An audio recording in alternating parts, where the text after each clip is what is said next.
Hi everyone, welcome back to the channel. तो आज हम क्लास 10th के इंग्लिश के एक टॉपिक को डिस्कस करेंगे। How to write answers that examiners love. मैं आज आपको एक बहुत हार्श रियलिटी बताती हूँ।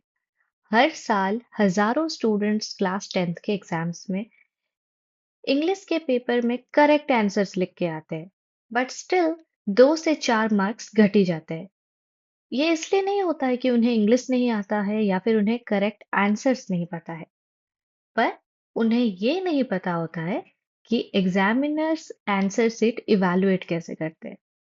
तो आज इस वीडियो में मैं आपको बताऊंगी एग्जैक्ट मेथड, जैसे आपको आंसर्स लिखना है और एग्जामिनर को कैसे खुश करना है ताकि वो फुल मार्क्स दे। ये वीडियो कोई थ्योरी नहीं है, ये एक बोर्ड रूम की रियलिटी चेक है। तो आइए शुरू करते हैं इस वीडियो को। तो मैं हूँ मेघना एंड मैं आपको हेल्प करने वाली हूँ आपके क्लास 10th के बोर्ड एग्जाम्स में बेस्ट मार्क्स अचीव करने में। एग्जाम्स में कैसे पढ़ना है, क्या करना है, ये तो सब बताते हैं, लेकिन आंसर्स एग्जामिनर को खुश करने के लिए कैसे लिखना है, ये आज आपको मैं बताऊंगी। वैसे मैंने खुद अपने बोर्ड एग्जाम्स के इंग्लिश के पेपर में कितने मार्क रखा था, ये मैं आपको इस वीडियो के एंड में बताऊंगी। और उसी के साथ एक टॉपर सीक्रेट ट्रिक भी इसी वीडियो में है। तो वीडियो में आगे तक बने रहिए उस ट्रिक को जानने के लिए। तो पहले समझते हैं एग्जामिनर आपके कॉपीज को चेक कैसे करते हैं। तो यहाँ पे एक सच बताती हूँ मैं आपको, एग्जामिनर्स कभी भी आपके पूरे आंसर्स को स्टोरी की तरह नहीं पढ़ते। वो बस आंसर्स को स्कैन करते जाते हैं, क्योंकि उन्हें हर रोज 100 से 150 सीट चेक करनी होती है। इसलिए उनके पास इतना वक्त नहीं होता है। तो वो 3 लेयर्स में आपके कॉपीज को चेक करते हैं। पहला है, पहली झलक में अगर आपके आंसर्स में एक स्ट्रक्चर है, नीटली आपने लिखा है, तो उन्हें वहीं पे आधी चीजें समझ में आ जाती है। उसके बाद वो ढूंढते हैं कीवर्ड्स। अगर उस क्वेश्चन के रिलेटेड कुछ कीवर्ड्स है तो वो उन्हें आइडेंटिफाई करते हैं और उन्हें वहीं से समझ में आता है कि आपने क्या लिखा है। और उसके बाद एक फाइनल बार वो देखते हैं कि आंसर सही है या नहीं, और मार्क्स आपको देते हैं। अगर पहली झलक में उन्हें आपका आंसर सही लग गया तो वहीं पे आपको आधे मार्क्स तो मिल ही गए। और वहीं अगर उन्हें आपका प्रेजेंटेशन पहली झलक में अच्छी नहीं लगे तो फिर वो पूरा आंसर पढ़ते भी नहीं है और वहीं पे आपके मार्क्स कट हो जाते हैं। अब देखते हैं क्या चीजें एसेंशियल है एक अच्छी प्रेजेंटेशन के लिए। प्रेजेंटेशन का डेफिनेशन है कम्युनिकेशन। प्रेजेंटेशन का मतलब ये नहीं होता है कि कोई डेकोरेशन करना है, नहीं। आंसर को इस तरह लिखना है कि आप क्या कहना चाहते हो वो इजीली एग्जामिनर को समझ में आ जाए। एक प्रेजेंटेबल आंसर लिखते कैसे हैं? आप नीट पैराग्राफ्स में आंसर लिखोगे। हर लाइन और हर वर्ड के बीच में स्पेसिंग प्रॉपर मेंटेन होनी चाहिए, ताकि जो भी आंसर को पढ़ रहा है उसे स्ट्रगल ना करना पड़े और वो इजीली सारी चीजें समझ सके। आपका आंसर क्लियर होना चाहिए। आपका आंसर स्टार्टिंग में अच्छे से विजिबल होना चाहिए और आपके आंसर में एक प्रॉपर एंडिंग होनी चाहिए। आप चाहे तो जब एक आंसर खत्म कर रहे हो तो उसके बाद 2 लाइन छोड़ के फिर दूसरा आंसर शुरू कर सकते हो, जिससे एग्जामिनर को स्ट्रगल ना करते हुए अच्छे से सारी चीजें समझ में आ जाए। एक प्रेजेंटेबल आंसर लिखने का एक यूनिवर्सल फ्रेमवर्क जिसे लगभग हर टॉपर फॉलो करता है। ये क्या होता है? द ACE मेथड, जिसमें ए होता है आपका आंसर, सी होता है कंटेंट एंड ई होता है एंडिंग। तो आइए अब इसे डिटेल में देखते हैं। सबसे पहले है ए, आंसर डायरेक्टली।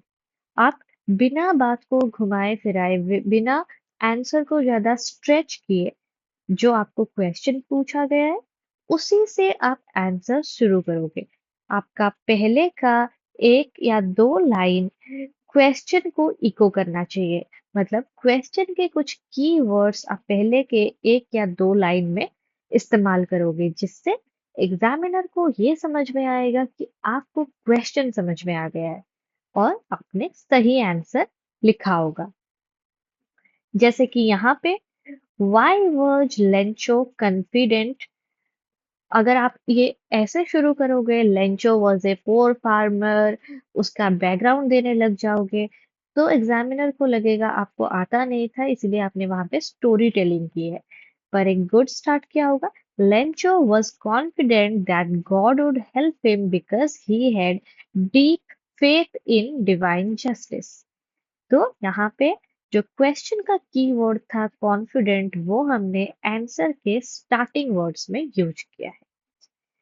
तो आई होप आपको ये समझ में आ गया होगा। उसके बाद है कंटेंट एंड एविडेंस, सी। इसमें क्या होता है? Point writing method. आपको आंसर हमेशा पॉइंट वाइज लिखना है। आप टेक्स्ट के स्पेसिफिक रेफरेंसेस इंक्लूड कर सकते हो। आप किसी सिचुएशन को क्लियरली डिस्क्राइब कर सकते हो। एक इवेंट का रिजल्ट क्या है वो स्टेट कर सकते हो।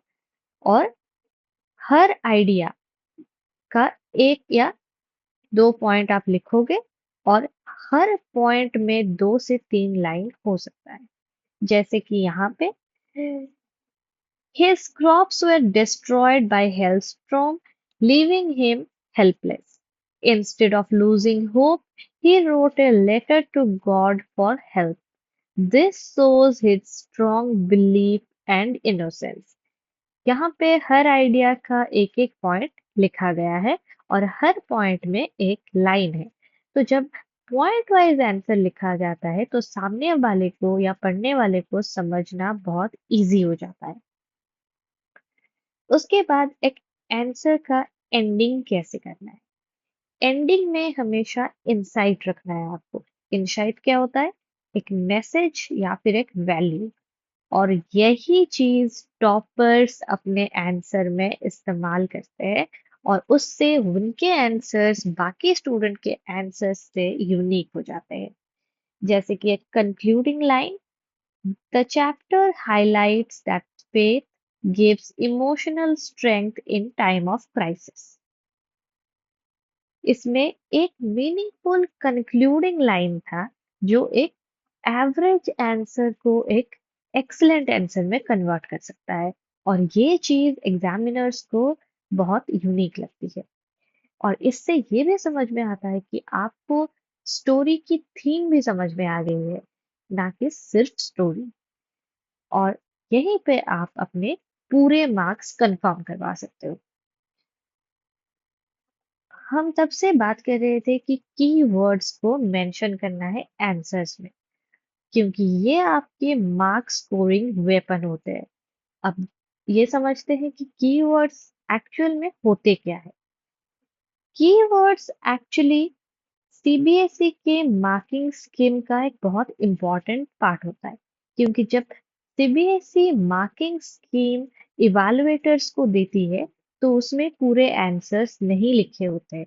उसमें सिर्फ आंसर के कीवर्ड्स होते हैं, और एग्जामिनर वही कीवर्ड्स आपके आंसर में ढूंढते हैं और उसी के बेसिस पे आपको मार्क दिए जाते हैं। कीवर्ड्स कुछ भी हो सकते हैं, इंपॉर्टेंट आइडियाज जैसे फेथ एंड डिटर्मिनेशन, या फिर मोरल वैल्यूज हो सकते हैं, या फिर उस स्टोरी के थीम वर्ड्स हो सकते हैं। तो आपको क्या करना है, आंसर में इन कीवर्ड्स को इंक्लूड करना है, और एक दो कीवर्ड्स को अंडरलाइन भी कर लेना है। इसका मतलब ये नहीं है कि आप पूरे आंसर में अंडरलाइन करते रहोगे हर वर्ड में, उससे एग्जामिनर इरिटेट हो सकता है। इसलिए एक इम्पॉर्टेंट इंस्ट्रक्शन भी है यहाँ पे। आपको टेक्स्ट बुक का लैंग्वेज यूज करना है, गूगल का लैंग्वेज बिल्कुल यूज नहीं करना है, ताकि एग्जामिनर को समझ में आए कि आपको बुक में जो स्टोरी दी गई थी वो अच्छे से समझ में आई थी और आपने उसी के अकॉर्डिंग आंसर फॉर्म किया है। अब कुछ कॉमन मिस्टेक्स जो स्टूडेंट्स करते हैं और उसके वजह से उनके मार्क्स घट जाते हैं। वो फुल स्टोरी आंसर लिख लेते हैं एक स्पेसिफिक क्वेश्चन के अगेंस्ट। अगर आपको एक स्पेसिफिक क्वेश्चन मिला है तो आप सिर्फ उसी क्वेश्चन के आंसर अपने कॉपी में लिखोगे, ना कि पूरी स्टोरी। फैंसी वोकैबुलरी को इनकरेक्टली यूज करते हैं इम्प्रेस करने के लिए। आपको अपना आंसर पूरा सिंपल रखना है। उसमें कीवर्ड्स जो बुक में दिए हैं सिर्फ वही यूज करना है, ना कि किसी फैंसी वोकैबुलरी वर्ड्स। उससे एग्जामिनर खुश नहीं होता है, वो इरिटेट हो जाता है।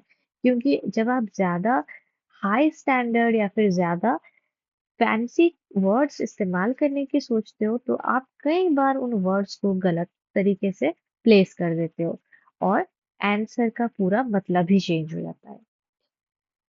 Neglecting paragraph breaks. आपको कंटिन्यूअस ब्लॉक्स में आंसर नहीं लिखने हैं। आपको हर 2-3 लाइन के बाद पैराग्राफ को ब्रेक करना है। एक पॉइंट वाइज प्रेजेंटेशन होनी चाहिए ताकि जो देख रहा है उसे चीजें क्लियरली समझ में आए। Ignoring the word limit. बहुत स्टूडेंट्स क्या करते हैं, आंसर सीट फिल करने के लिए वर्ड लिमिट को इग्नोर कर देते हैं। लेकिन ये बहुत बड़ी गलती है क्योंकि सीबीएसई में वर्ड लिमिट मैटर करता है और आपको मार्क्स उसी के अकॉर्डिंग दिए जाते हैं। अगर आपको एक 50 वर्ड लिमिट का आंसर मिला है तो आप उसमें 5 वर्ड्स इधर उधर कर सकते हो। जैसे आप आंसर 45 वर्ड्स के भी लिख सकते हो या फिर 55 वर्ड्स के भी लिख सकते हो, पर उससे ज्यादा नहीं। या फिर अगर आपको 100 वर्ड्स या 200 वर्ड्स का क्वेश्चन मिला है तो आप उसमें 50 वर्ड्स ऊपर नीचे कर सकते हो, उससे प्रॉब्लम नहीं होती है। Using memorised answer. अगर आप आंसर्स लर्न करके जा रहे हो तो जरूरी नहीं है कि वही आंसर्स वही क्वेश्चंस आपको पूछे जाएंगे। तो जब आप मेमोराइज्ड आंसर्स लिखने की कोशिश करते हो तो आप कई बार क्वेश्चन के साथ रिलेट नहीं कर पाते हो और आपका आंसर एक गलत डायरेक्शन में चले जाता है, जिसकी वजह से मार्क्स कट हो जाते हैं। बोर्ड में क्लैरिटी क्रिएटिविटी को बीट कर देती है, इसलिए आंसर्स में क्रिएटिविटी ज्यादा दिखाने से अच्छा है आप अपने आंसर्स में क्लैरिटी मेंटेन करो, जिससे आपको फुल मार्क्स मिले। तो अब देखते हैं एक बोर्ड परफेक्ट सैंपल आंसर। यहाँ पे एक क्वेश्चन लिया है हमने आपके chapter a letter to God से। क्वेश्चन है, how did Lencho's faith help him face difficulties. यहाँ पे आंसर शुरू करने से पहले कुछ वर्ड्स बैकग्राउंड के देने जरूरी है। तो आंसर यहाँ पे ऐसे शुरू किया है, Lencho was a poor farmer whose crops were completely destroyed by a hailstorm. He had strong faith in God and believed that God would help him in difficult times. Instead of losing hope, he wrote a letter to God asking for money to survive. His faith gave him emotional strength and courage to face the situation. Thus, the chapter shows that faith and hope helps humans overcome hardship. तो यहाँ पे पहले ए यानी कि answer जो question ने पूछा है उसका आंसर मेंशन किया गया है। उसके बाद थोड़ा सा कंटेंट एंड फिर एक एंडिंग। अगर आप इसी फॉर्मूले से आंसर्स फॉर्मेट करोगे बोर्ड एग्जाम में तो आपके मार्क्स कोई कट नहीं कर सकता, आप फुल मार्क्स स्कोर करोगे। एंड इन्हीं मेथड्स को यूज करके मैंने खुद अपने बोर्ड एग्जाम्स में 100 में से 98 मार्क्स स्कोर किए थे। तो ये ट्राइड एंड टेस्टेड मेथड है फुल मार्क्स स्कोर करने के लिए। तो फाइनल बोर्ड डे के लिए कुछ टिप। आप हर क्वेश्चन को 2 बार पढ़ोगे ताकि आपको पूरी अंडरस्टैंडिंग हो जाए। किसी भी आंसर को लिखने से पहले आप 10 सेकेंड उस आंसर को अपने मन में ही फॉर्मेट करोगे। उसके बाद क्लीन हैंडराइटिंग और कंसिस्टेंट मार्जिन से आपको आंसर्स लिखने हैं। क्लीन हैंडराइटिंग का ये मतलब नहीं होता है कि बहुत डेकोरेटिव हैंडराइटिंग हो, पर हैंडराइटिंग में नीटनेस होना जरूरी है ताकि जो पढ़ रहा है उसे समझ में आए। एंड स्ट्रिक्टली वही लिखना है जो क्वेश्चन ने पूछा है, उसके अलावा कोई स्टोरी नहीं लिखनी है। आई होप ये वीडियो आपको अपने एग्जाम्स में बेस्ट आंसर्स लिखने में हेल्प करेगी। और अगर आपको वीडियो अच्छी लगी हो तो वीडियो को लाइक और अपने फ्रेंड्स के साथ शेयर जरूर करना। और एस माई ग्रेड को सब्सक्राइब भी। अगर आपको किसी स्पेसिफिक टॉपिक पे वीडियो चाहिए तो आप मुझे कमेंट्स में ज़रूर बता सकते हैं। तो मिलती हूँ आपसे नेक्स्ट वीडियो में और भी बहुत सारे एग्जाम ओरिएंटेड कंटेंट के साथ। तब तक के लिए take care and study well. Thank you.